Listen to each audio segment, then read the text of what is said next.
Welcome back to another video. Here's what's coming up today. We're on the fierce special today. We didn't put up lambs there for sale. By the end of the day, there'll be no lamb left with their mothers. They'll all be weaned off. So this is the first ever field we've ploughed up and put grass seed on the whole farm. It's just starting to sprout. It's exactly a week now, and you can see. Yeah, I had 100 between ewes and lambs drifting off the cliffs down there by a bunch of dogs that come out of holiday homes down there. And there was tears in the man's eyes and the woman's eyes. So how could you go farming the next day after that? You can't. Look, there's a lot of people now that are getting out of sheep. What have you done, boys? the hell with you, Joe. Why will not sound so simple? Welcome back now. Following on from the last video, we're on the fierce special today. We didn't put up lambs there for sale. Store lambs? Store lambs, so we have to try and get them ready, take them off the yours. There's a lot of work in it, cull them out. Culling the lambs we'll keep for ourselves. And different, the weather, some of the yours. We have a lot of different groups of lambs. We've our own yo lambs we're keeping. We'll be drafting them off separate. We've two groups of 5-star rams, or lambs, we're doing a trial. And we have to keep the other ordinary yo lambs and ram lambs separate as well. So we're putting everything through the depara here. We'll be weighing them and drafting automatically. And the yours will go one side straight. So we've a fairly busy day ahead of us now. By the end of the day, there'll be no lamb left with their mothers. They'll all be weaned off. So we'll have to section off the mothers and put them into a house for a bit and then leave them off to some part of the hill. They'll go back a bit for a bit, wouldn't they? A week or two? Yeah, lambs goes back when we wean them first, all right. They'll be shouting for their mothers and screeching. Eating no grass. So the sooner we get rid of them, the better, so like that. I'd say if we sold them sooner, they'd come out better, all right. Store lambs are making big money at the moment compared to finished lambs. All the cattle people are buying them because they can't buy cattle. So that's good at least for sheep, lads, isn't it? It is, to be no harm because things are bad enough. So hopefully the price will keep going up. So before we start the sheep work there, I'll just show you the progress on the grass seed. This is the first ever field we've ploughed up and put grass seed on the whole farm. So look, we're high up here, and for sheep farms it's supposed to be not a massive thing with reseeding, but we always hear people saying that once you reseed a field, you'll keep doing a field every year, every few years. So it's just starting to sprout. It's exactly a week now, and you can see the grass getting a bit greener here, just starting to sprout. So I'll show you there any other pockets of it here. So yeah, it's definitely starting to sprout there. We got a good shower of rain there today, and look, that's exactly what it needs, is a bit of moisture. We haven't got a massive amount of rain, just a small bit of drizzles here and there, which is obviously good enough. You can see a small shaded green kind of around the field there now, so another week will be a massive difference, and hopefully it'll grow on pretty quick now, because the weather is ideal and it's fairly hot. We're also getting the house roofed above here, our farmhouse. So yeah, O'Neill's Construction, they're from Iree's and Beara, and they are doing the roof here. As you can see, this house is over 300 years old now, farmhouse, and the roof wasn't great now.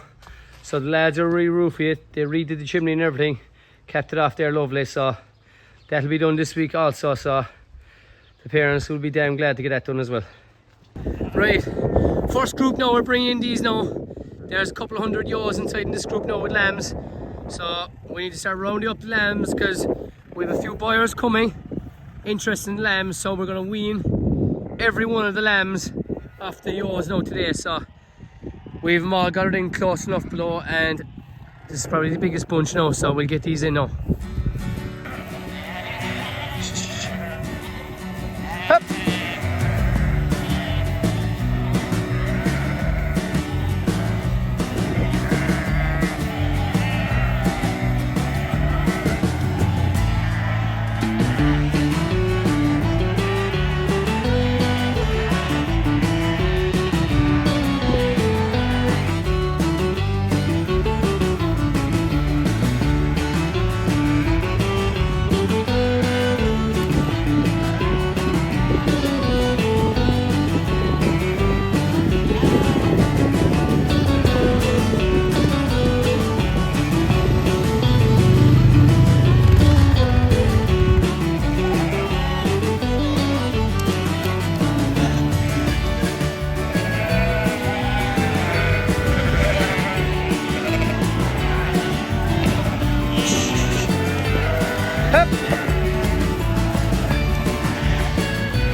we're putting these lot of yours here in different pens.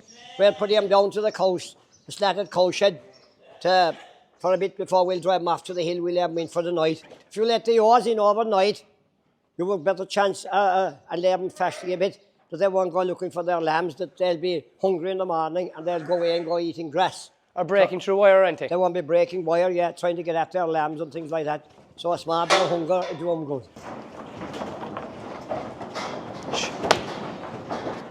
Come on, lads, come on. So these are going down to our shed below now. We're going to bring in another group to make room, because we've all the lambs below here as well, like a couple hundred. So we'll be filling up the shed. So yeah, this is our shed below here now. So this shed here is where we do all the shearing. We've all the wool packed, ready to be collected. No sheeting above for it will be taken that away. So down here now, this is all straw bedded since the lambing. So we'll be filling this up here now. So hopefully we'll be able to fit a couple hundred down here now.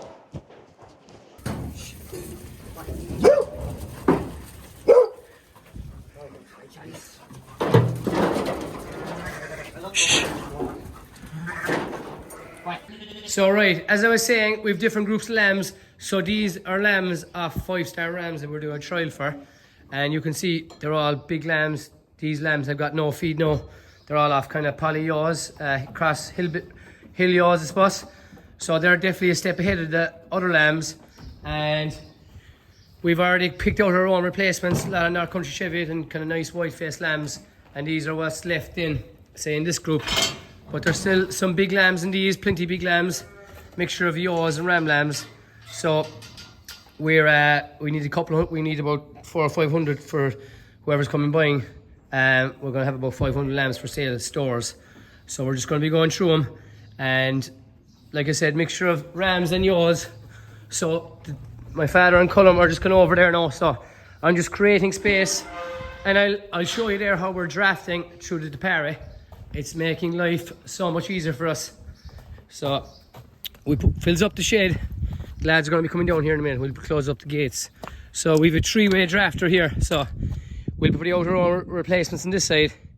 Still need to cut out that hole in the wall. I haven't done it, but we're definitely going to be doing all that when we cut out the sheds, so they can run straight into the sheds. But one group here for drafting. The O's are going to come out here and out this gate here, straight out in the yard. And then the other lambs are going to come out here then. So they're going to be coming out this drafting gate here. So they'll be coming out. 2 more big groups to bring in. We've one here and we've a huge group above in the top of our fields to bring in. But nearly over the worst of them there now. So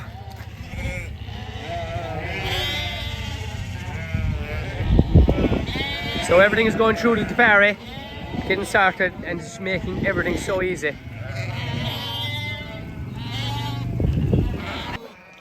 That's another group drafted off there. So we've the yaw lambs here to the left, our ram lambs here to the right, and all the yaws just run straight on without no lambs.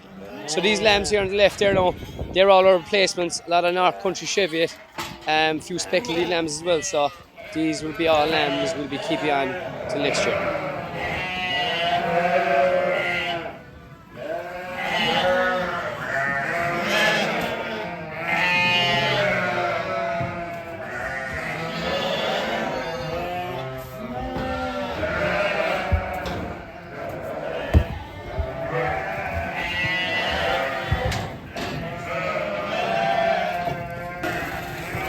Right, gets all the yaws now, gone from the lambs.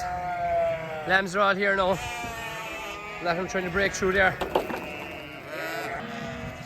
So that's it. All the yaws are removed from the lambs. Lambs are on their different paddocks. We need to sort them out yet. All the ram lambs from the yaw lambs and all the different groups. So we're just carrying them off up the mountain now. Kind of rougher ground. To kind of poor quality grass, so they'll dry off for a few days and then they'll just get let back out the mountain then, and they'll be building up condition then for the mating season in October. So they're gone quite dirty, a lot of them there from being inside now last night. So hopefully we'll probably bring back there in a few days. We just don't have time to treat them for fly spike. We might give them all vector, I'd say.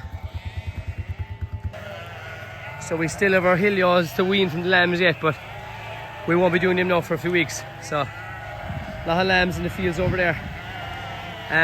So yeah, hopefully they won't break in here now, which can happen fine.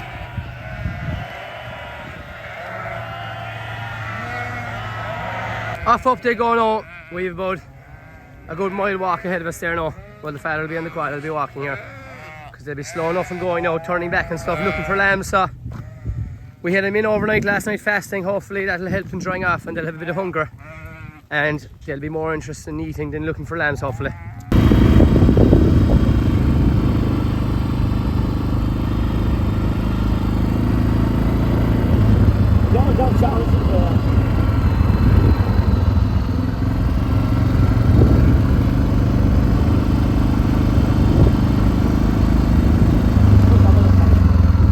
So roughly around 15 weeks, I'd say the lambs have been with the ewes. Some have been more, some have been less. But roughly, lambs don't get much benefit off it after that. It's more for a comforting, more anything than the milk. But ewes will start going back in condition now, so we need to obviously tuck the lambs off them, and we need the ewes to build up their body condition again. And so they'll spend a couple of days inside here in poor quality, and then they'll be let back up the mountain then. And we'll probably bring him in soon in the next week or two to footbed everything. We'll probably spray vector on them, check all their feet and everything. And anything with a bad, dirty bum, we'll probably get a worm dose. But we just don't have time now with all the lambs now. We need to get them ready because there's people coming, try to buy them. So we'll just put them off here now to dry off first. Shh. Come on, Charlie. Talk, Charlie. This Sunday we'll be going to Bantry Agricultural Show. It's on now, Sunday the 17th. Clean will be carrying Twisty And Tiny. and Tiny to the show. And you as well. I'll be going out in the day, I suppose. I'll call there as well. Yeah, so it's on this Sunday. So anyone around West Cork, this is the last show around this area, you know. I suppose it's nearly the end of the shows, is it? It's coming up towards the end of them now. I want to come into towards September. They're nearly all over. And we'll be going to the ploughing as well. And after that, that'll be the end of the summer then, I suppose. It'll be a close season then. We can relax then. So right, on to the next job. We're bringing in all the lambs now. This is a mixture of rams and ewes. So we're going to divide them up now into Barry. So ewes go left, rams go right, because there's buyers coming and we need to, because we have different buyers for different lots. So we'll be splitting up that way, putting bigger ones with smaller ones, blacker heads with blacker heads. Same with the textiles then.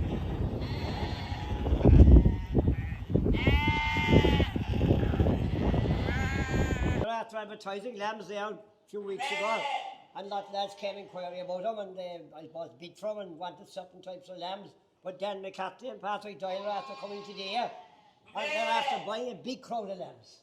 So, what do you think of them? Are they good lambs or? Yeah, fine quality lads. Yeah, great sheep in fairness. Now a mixture of textiles, Suffolks, and a few North Country Chevys run in as well. Yeah. They're the rams behind us now. The old lambs are gone out. The old lambs are serious quality lambs. Yeah. About 5 years ago, then we bought about 500 lambs off you, and the customer we sent them to was very happy with them. So we're hoping maybe the same customer will take some of these. We had a big day inside in the mat drinking tea, and Taggy and John Paul Harrington was with us. That was a mighty day. Absolutely, yeah. It was all part of it, meeting people and talking. It was all part of it. We were more out till we came home. Yeah. And maybe stopped in the village on your way home.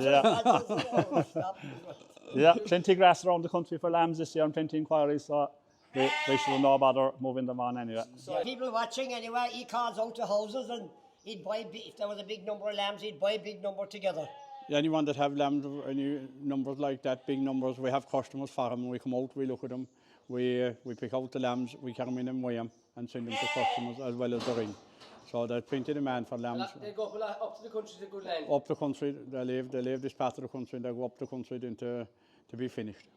So the store lambs are going well at the moment? Well, it's a good year so far anyway, and hopefully it will last as it is, because they're well ahead of last year. And have you ever seen a year for cattle being so good? Never in my life. I'd say we sold cattle today inside. I never.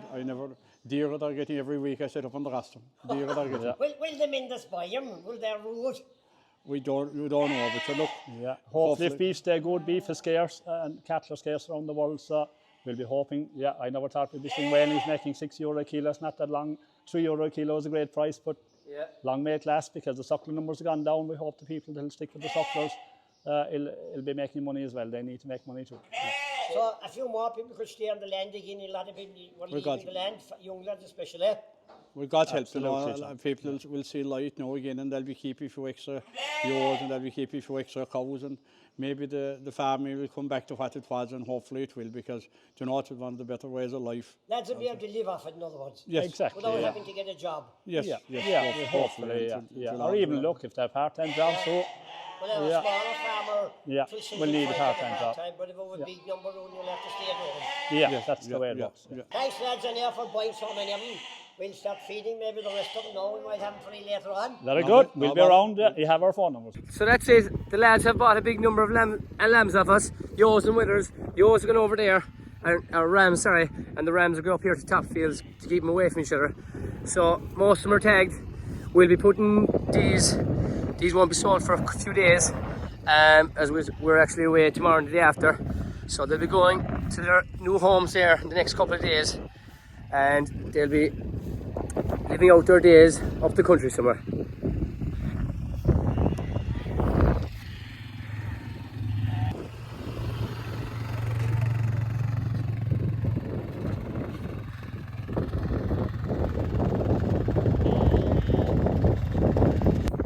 Right, next job here now this morning. We're back into the lambs, all our replacements and the rest of the store lambs we're keeping and the lambs we're going finishing. Everything's going through the depara here, just getting everything set up. I've dagging here and it needs to be dagged. I've vector set up there, so when they're inside everything's going to get vector, and I've a mineral dose, and also anything with a dirty bum that's quite dirty will also get worm dust. So that's all set up. Just need to bring in all the lambs above here now. So there's probably the bones of 600 lambs to go through now today, but we'll be dividing them up, our replacements as well. So we'll get set up here and we'll draft them all out separately. Away. Lie down. Buddy. That loose, Silly, come by. Come by here, Silly. Come by, good girl. Buddy, lie down. Shh. That Luno, away. So they're a bit crazy when the mothers aren't there now. So it's their first time inside in this field, going down this gap here. So lie down. Good girl. Right, we'll bring in a small bunch there now first.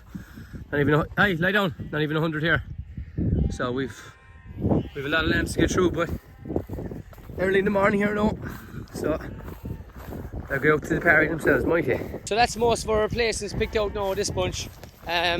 Most of the replacements are North Country Cheviots. You can see there by the ears, big tall ears, great white heads in them, and they're going up now. We're going foot patting them, checking over everything. You can see all the blue in them. They've all got vector, so to prevent fly strike, as we won't be shearing them probably till the end of August.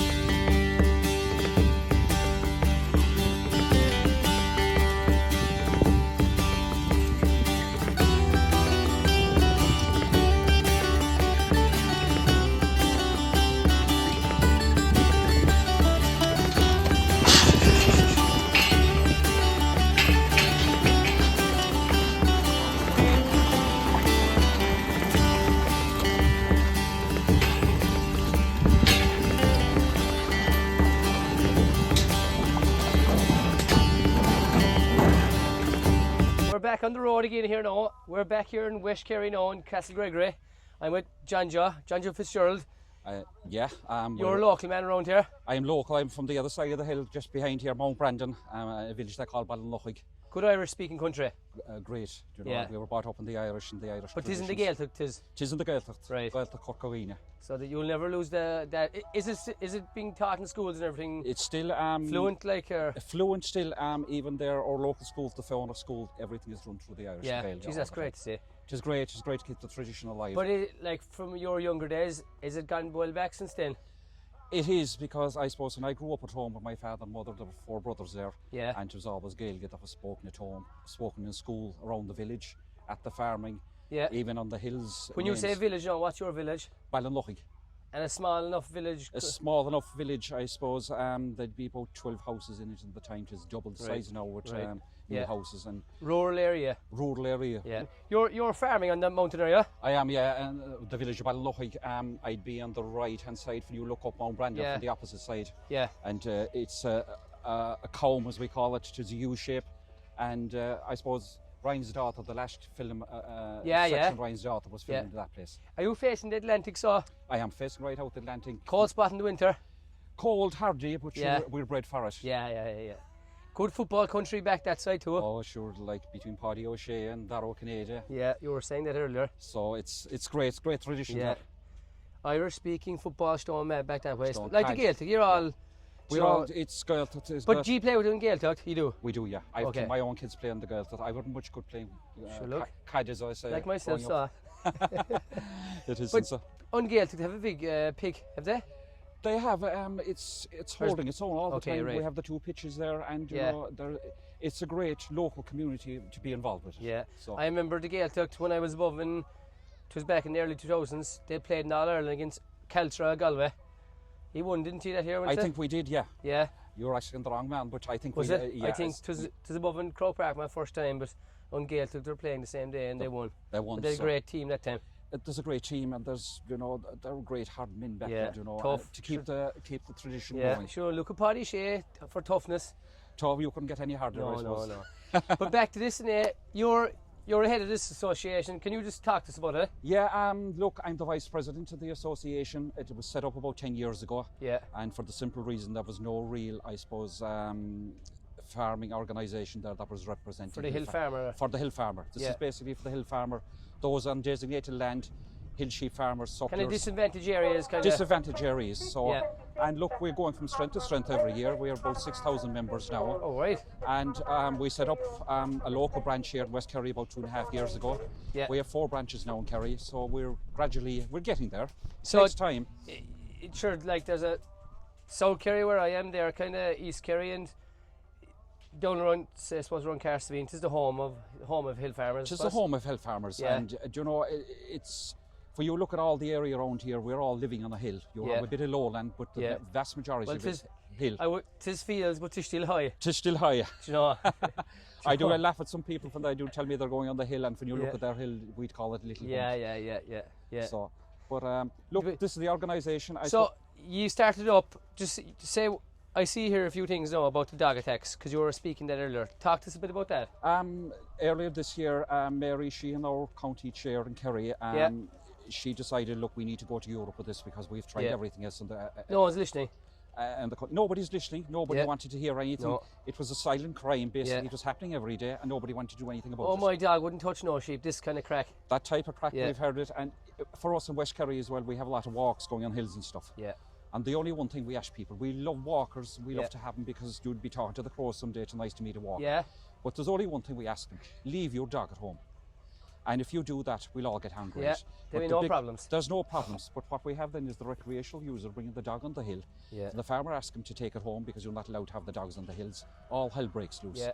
And you got farmers there then that are being abused. Just a threatened. stressful situation, like. Just stressful. Yeah. You've got the older generation of farmers now within their 60s and their 70s that worked the hills with years, stayed in this country when everybody else emigrated. Never left. Never left, and they're getting afraid now to go on the hills on bank holidays and weekends because the amount of run-ins they have with people, it's strong. And even besides that, if they have 20, 30 sheep killed, that can be their profit for the year. That's their profit gone. Yeah. Absolutely gone, and you take the cost associated And they're with it. replacing them and everything. Absolutely. To get rid of a fallen animal, West Kerry, a sheep, is Yeah. €55. Now, if the farmer has to pay for that, it is bad enough to lose the sheep and the mental stress that go with it. Yeah. But you have to bear the cost of getting rid of those dead sheep that have been killed by somebody else's dogs. Just tortures. Tis torture, yeah. It is. So you're trying to create awareness around this. Create awareness. We have a book of evidence there put together which has gone to Europe, and we have a petition. There's a lot of stuff in the petition. Run away in there, look. Between surveys that we've carried out, and there's a girl there, Niamh Monaghan from County Monaghan. She's taken it upon herself with agri kids. They want to go into every school in the country, both primary and secondary schools, and educate the youth, you know, the responsibility of owning a dog. And these are all dogs. That's even a calf, is That's it? a calf that happened up in Kilkenny. There's sheep there that happened off the cliff up in County Galway. I got a phone call from that farmer on the 8th of December telling me, John Joe, can you do something for us? And like when animals are torn to pieces, even though they might be still alive, they have to be put down. You have to put them down. Yeah. That now happened just over the road here. German Shepherd. German Shepherd, left off the hill by 2 walkers. He chased the sheep. brought sheep out to the edge of the cliff, but God we were lucky almighty, that the horn Lambs, of the yeah. sheep got stuck in the collar of the dog, and the two of them came down off the cliff. That's dreadful, Oscar. It's dreadful. It is hard enough at lambing time when you lose your own lambs because of obviously foxes, bad Yes. weather. But to deal with this, Yeah. I went down to South Kerry Sneem there to Patrick McCarthy below there, and I sat across the table with himself and his wife. Yeah. They had 100 between ewes and lambs drifting off the cliffs down there by a bunch of dogs that came out of holiday homes down there. And there was tears in the man's eyes and the woman's eyes. So how could you go farming the next day after that? You can't. Look, there's a lot of people now that are getting out of sheep because they can't. The numbers have gone away down. They're gone away down. I visited a farm in North Kerry there just during Christmas. I met him over Christmas. There was he had a sheep killing this thing. But I went back a month later to him. That guy was getting out of bed 3 or 4 times a night. If he heard the dog barking down the road, he got up, down, out the front door with a shotgun in his hand. And when I seen him, he looked like a wreck. There's no wonder the man was in a wreck because getting up at 3 or 4 o'clock. It's good for no one. No, but like even the numbers, we were speaking there, the few people come over to the stand, like they don't see any future in it for the younger generation coming up because when you can get a 9 to 5 job. 9 to 5 job, and you know, at the end of the day, it's a 9 to 5, you have a life. Yeah, exactly. We're farmers now, we're probably the last generation of farmers that you like we love the job, there's no question. We love it, there's no doubt about it, it's a vocation for us, we wouldn't do it otherwise. Yeah. But it's getting harder and harder to entice the youth. To have a bit of a voice for the, like you're doing here as well. This is now what I decided there, look, at the time that we need to set up a branch of this in West Kerry. Yeah. And I'm hoping with doing so that I can entice the youth to stay farming. For a lot of people watching this as well, a lot of non-farmers watch this, but even down our way, they always say, Jesus, our dog wouldn't touch a sheep. But like it only takes that 1 minute. Like 1 minute. They think they're playing. They think they're playing. That's the nature of a dog, is to chase. Yeah. And a small pet from a small terrier up to a large dog can kill a sheep. But there's plenty. And stress with it. There's plenty designated areas for to go walks with dogs. Down National Park in Clarny and these places. National Park, which if you go to the National Park, have it on the lead. You can go to the beach. Exactly, on the lead. But the blue flag beaches, there's certain times you can't go. But if you go onto the beach, you can leave your dog off the leash there, but it has to be under factual control. And they're the places. Yeah. There's places by Quilter that they allow people to go onto these onto their land. It's enclosed. That's all right. But when you're coming out to our hills here in West Kerry, where we have cliffs and everything else, and this is our livelihood. Exactly. Our sheep are grazing there. Have a bit of respect. Every house now, they don't have one, they have a couple of dogs. There's a couple of dogs. You know? It's all changed. And less farmers are there, like, so people are less aware. Do you know what I mean? There's less awareness. Look, we approached Mountaineer in Ireland. We had a great discussion with Mountaineer in Ireland. They're backing us with our petition because they have members out in the hills every day of the week that can see what's happening. The farmer can't be there because he's too busy working, and he gets home in the evening, he can't go and check it. He's lucky to make it on a Sunday. Yeah. So, but... Sure, like, I'm lucky I have my father still alive, but say if I was back here now today and I went home and there's a few sheep that were torn by dogs, what have I? I haven't leg to stand on. That's the biggest problem we see, and that's why we're asking with our petition that every dog in the country needs to be DNA sampled. For the simple reason, when the farmer gets to the field, the dogs are gone. Now, the only way to trace that dog is if you have a national database, you have the DNA sample taken off every dog. It's a great idea, actually. You can test the cuts and tears on the sheep, the saliva that's left there after the dog, you can test those, go back to your national database. That's brilliant idea. And you can get the owner and you can hold people accountable and responsible for it. Because like people, unless you follow the dog into the yard or have proof in the video, people will deny it. They'll deny it. Look, I'll give you an example of it. I was talking to a Pat Burden there from the Wicklow Mountains, and he gave me an example of it. One of his neighbours shot a dog, and the dog took off because he hadn't shot it right. Across the river, he followed it back to the house. Now, it had ended up in court at the end of the day. And the solicitor for the fella that owns the dog asked him, he said, do you take your eyes off that dog from as soon as they left your farm until you went into the house? He says, I followed right away and take my eyes off it. Did you cross the main road? He says, I did. Did you look left and right? He says, I did. Well, then you took your eyes off that dog. The judge threw the court case out. Your man had to pay the costs and pay the vet bills as well. No, sure, that's talk about using common sense. Yeah, that's exactly what's happening there. And in the end of the day, look, all society has to take responsibility for pet dogs. Do you know what? It's happening from the beaches right up to the top of the mountains and side in urban areas. We all have the same problem. You would hear it on Radio Kerry nearly every few days, the dog attack and all this, but it was never talked about before. But no, look, we've we've gone to the Oireachtas with this about 3 or 4 weeks ago there. We brought it up, we sent up the petition first. Yeah. Fair play to Michael Fitzmaurice, he got us in there and it was highlighted. He's Roscommon man, is it? Roscommon man, a farmer. He's he good, knows, he's very good. He's the same as ourselves, a hard-working man. Yeah. And you know, It's pure common sense. pure common sense. Yeah. But the book of evidence, I think, frightened about open the door, and they're going to, things are moving, hopefully at long last in the right direction. Mighty. Thanks very much, John Joe. No problem, and thank you. No bother. So these are some of our pet lambs here now, and either lamb maybe got fly strike, or there's a lamb there who had giant tail and stuff. So Twisty and Tiny are also here. Where's Tiny? So that's Twisty, and Tiny's there as well. So we've a massive kids following this page as well. So any kids with any questions about the farm, will you leave it in the comments, and any adults or anyone, teenagers who have questions for my father about farming, gone by, or anything about the farm, put it into the comments and we'll try to answer a few questions every video now going forward. Because what I've learned over the last couple of months now doing the show is people are kind of just interested in hearing a few kind of facts and figures about the farm and all that, and kind of stories about older times from my father. But if any kids have any questions about anything on the farm, let us know in the comments. And Twisty and Tiny will also be going to Bantry this weekend. So if you're on Bantry Agricultural Show, like we said earlier, we'll be heading there as well. That's it for another video. Thanks so much for watching, and we'll see you for the next one.